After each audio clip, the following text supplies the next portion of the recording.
The woman I met at a group blind date was a female doctor who was expected by everyone around her. However, inexperienced and lacking in confidence, she is unable to move her body on the spur of the moment. Being a doctor myself, I decided to step in and assist, so she wouldn't disappoint her friends. My name's Jack, a 32-year-old ER doctor. Even at this age, I've never been the topic of gossip. Sure, I've had relationships, but prioritizing work over everything led to many breakups, with most of my exes complaining I didn't give them enough attention. I realized in my late 20s that maybe I'm more cut out for work than romance. In the beginning, there was some emptiness amidst the rush of marriages and births around me, but now I am able to completely separate myself and struggle daily with work and study in order to save as many patients as possible. My family back home is pretty laid back, so no one really pressures me about marriage.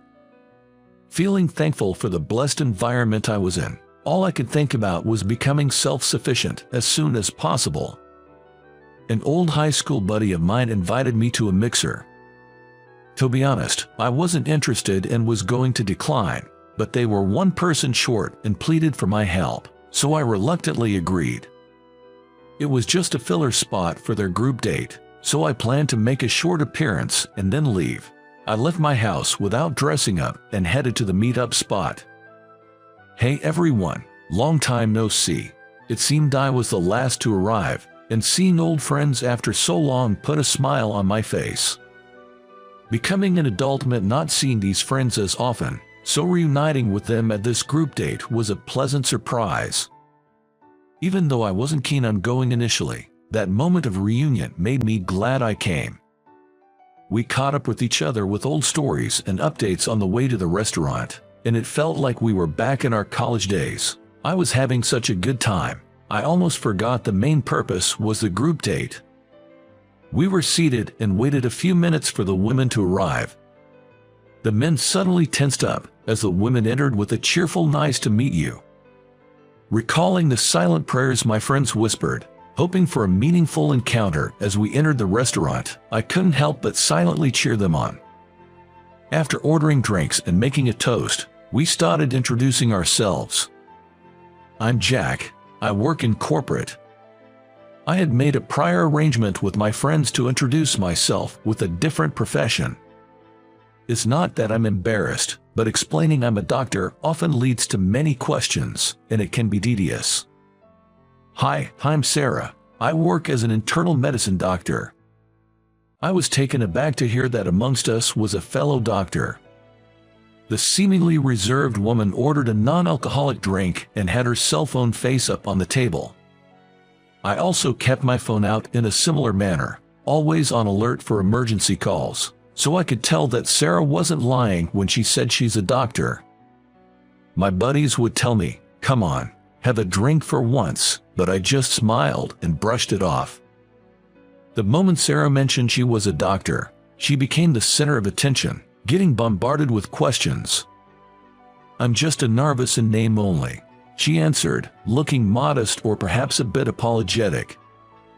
Yet, Sarah's friends seemed proud to have a doctor in their group, boasting about her as if parents would about their child's profession. I'm a doctor too, but I don't yet feel confident in my abilities, so I often avoid mentioning it in front of strangers. Sarah must have an honest and straightforward personality. I felt a tad sympathetic watching her be praised by her friends for being a female doctor and seeing her respond with a troubled smile. My buddies seemed to be growing fond of Sarah, their gaze fixated on her. Anyone could tell Sarah was beautiful, kind, and gave off a delicate vibe. And her humble demeanor probably made her even more likable. I wasn't drawn to her romantically, but I felt a kinship with her as a fellow doctor. Many female doctors at my workplace were strong-willed, had a high society vibe, and were quite snobbish. My alma mater was a state university in a place like Idaho, but my current hospital is affiliated with a private medical college, so there are many young female doctors. Hearing their conversations, there are a lot of things I don't quite understand.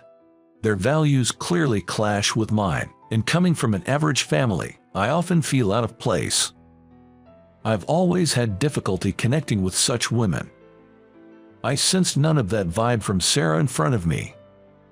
As the night went on and we all loosened up with some drinks, the ambience in the bar suddenly shifted. "Sir, are you okay?" The distress call of the store clerk, followed by the sight of a fallen man just beyond the open door. I immediately stood up and approached the man. I informed the clerk that I'm a doctor and diagnosed him with acute alcohol poisoning, instructing her to call an ambulance. From behind, Sarah, pushed forward by our mixer friends, came toward us, visibly shaken. Clearly not accustomed to such situations, her hands trembled. Taking too long to decide and seemingly on the verge of panicking, I reassured Sarah, "It's okay. I'm actually an emergency doctor. I've been through this many times. Stay calm. Let's first get him into a more comfortable position." I whispered that softly to her. Though surprised, Sarah nodded and followed my directions, turning the man to a safer position. Making sure his clothing wasn't restricting him, I asked the clerk for a blanket to keep him warm. Fortunately, he was still breathing. Basic first aid seemed to suffice as we awaited the ambulance. No matter how many times you face emergencies outside the hospital, you never really get used to it. Thankfully, it wasn't more serious. Looking down with regret, Sarah replied, "I couldn't do anything," tears streaming silently. Earlier at the mixer, she had shared that she's working at a big city hospital. Judging by her age, it seemed she had limited experience. She had graduated top of her class, and it seemed everyone had high expectations of her because of it.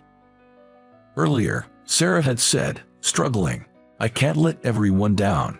Saving lives but feeling the need to constantly meet others' expectations.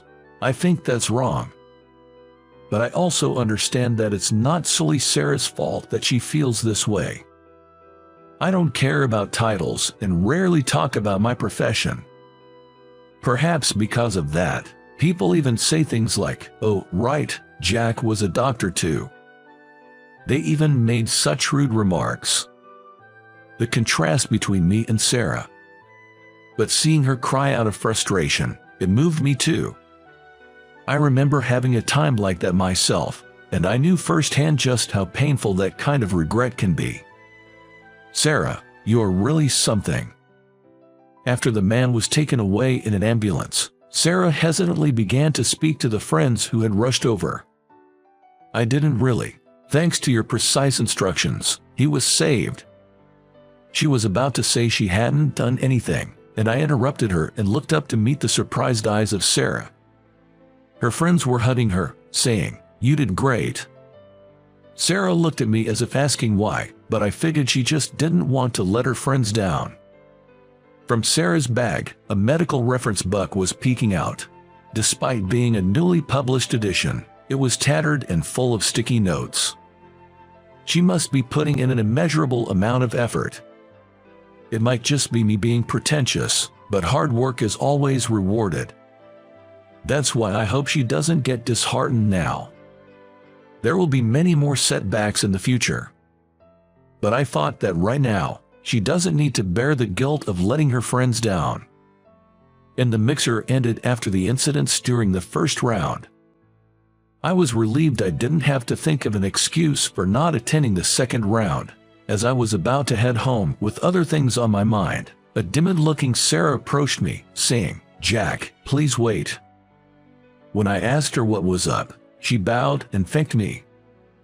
"Would you mind sharing your contact information? I'd like to stay connected, both as friends and fellow doctors." She offered her phone, looking expectant, and I couldn't help but find her endearing. "Here's my number." "Thank you." When I displayed my number, Sarah registered it with a happy look. After exchanging contact information, she waved and went back to join her group of friends. The ladies were planning a sleepover and mentioned they were heading out for some shopping. My buddies and I decided to hit a bar we know and have another drink. Being the usual non-drinker, I was sober and stared at my phone screen. I received a message from Sarah. She simply said, "Thank you." I replied simply, "You're welcome," and hit send. It seemed that Sarah wasn't great at communication either. That was the end of our message exchange for the moment. Afterwards, we exchanged messages a few times a week, sharing trivial things like how beautiful the sky looked today or that a flower she was growing had bloomed. In our exchanges, we never made plans to go out, but rather shared random thoughts, forming an oddly comfortable bond. Still, I found our little chats comforting. We both have a lot to learn. We're both busy anyway, both of us needing to practice and learn from experience. Too much communication can be draining. From time to time, I looked forward to messages from Sarah like, "Let's keep it up," or "Good job today." I realized I had feelings for her 6 months after we first met. Sarah was driven by her past experiences, always studying and attending various trainings to become a doctor who can save lives under any circumstances.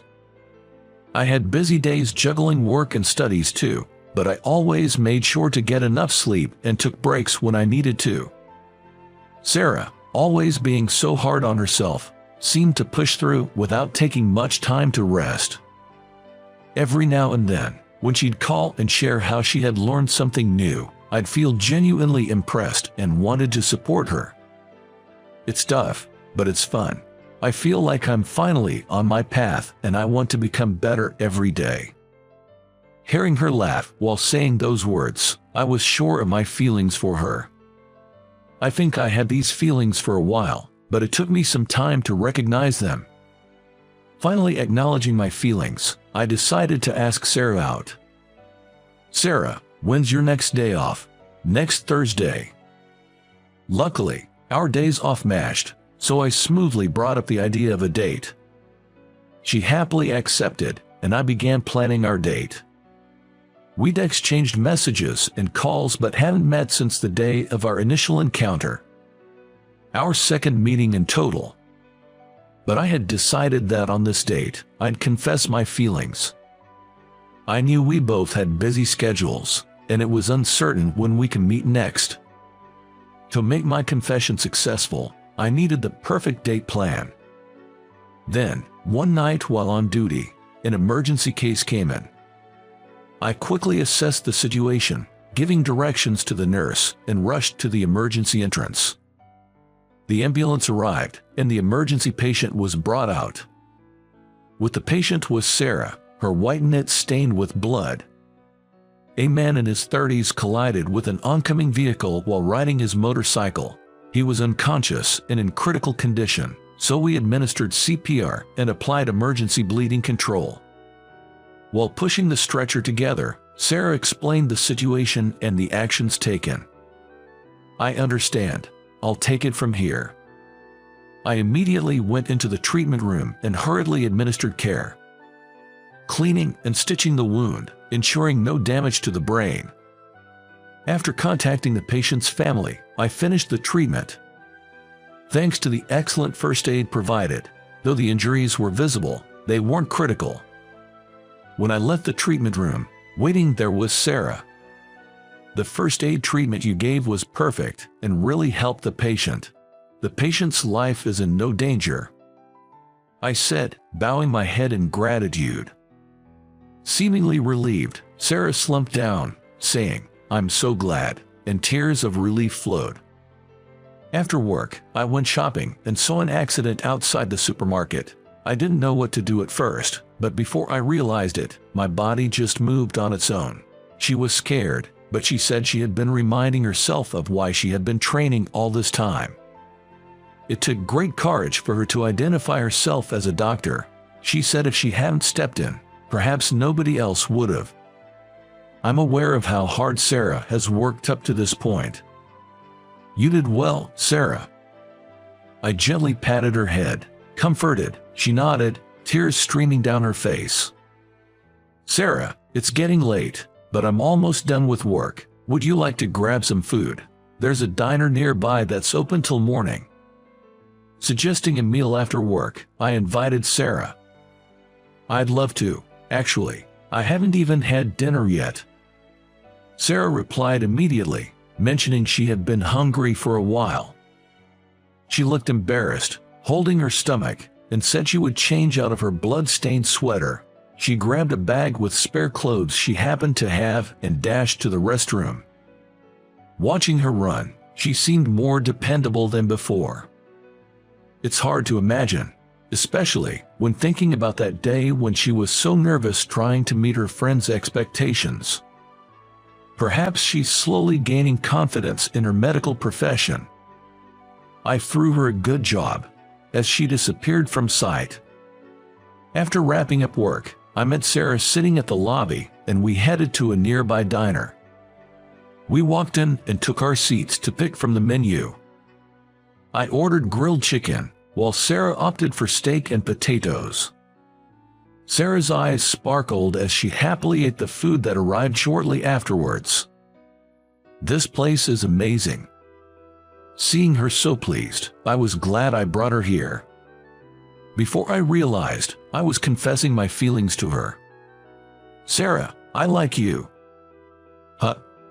Well, she stopped eating, taken aback by the sudden confession. Originally, I had planned to confess during our planned date, a perfect setting I had in mind. I was equally startled, wondering why I had blurted it out now. But what's said is said. Now I had to convey my true feelings.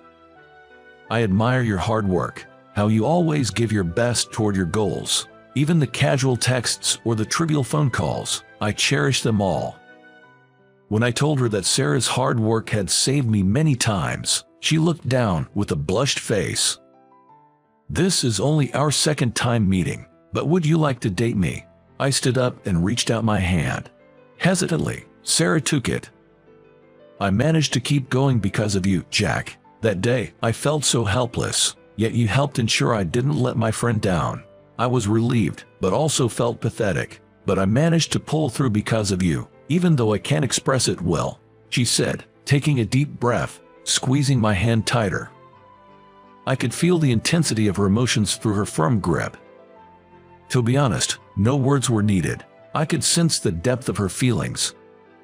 "So, I like you too, Jack. If you're okay with someone like me, I'd be grateful." A humble attitude that has not changed since we met. It's so like Sarah, and my affection for her only grows.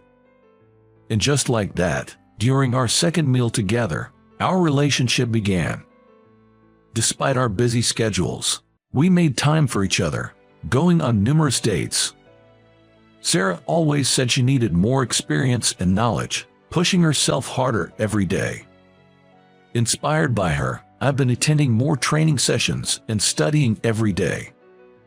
I was worried I might make her feel lonely like in my past relationships, but surprisingly, Sarah isn't the type to feel left out easily.